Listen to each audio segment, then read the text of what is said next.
కొన్నిసార్లు తోడేళ్ళు కూడా గొర్రెల చర్మాన్ని ధరిస్తాయట. గొర్రె చర్మాన్ని ధరించాలంటే ఏం చేయాలి? గొర్రెని చంపాలి. గొర్రెని చంపి ఆ చర్మం తీసి వీళ్ళు మీద కప్పుకొని నేను కూడా గొర్రెనే అని గుంపులో కలవడానికి ప్రయత్నం చేసే తోడేళ్ళు కూడా ఉంటాయి.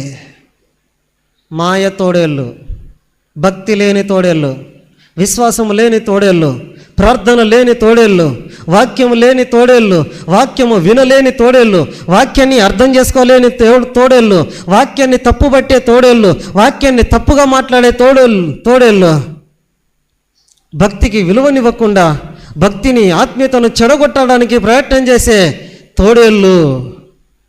ఇవి గొర్రె చర్మాన్ని మీదేసుకొని గొర్రెలాగా కనబడుతూ గొర్రెల గుంపులోనే బ్రతుకుతాయి. కానీ వీళ్ళకు గొర్రెగా బ్రతకడం తెలియదు.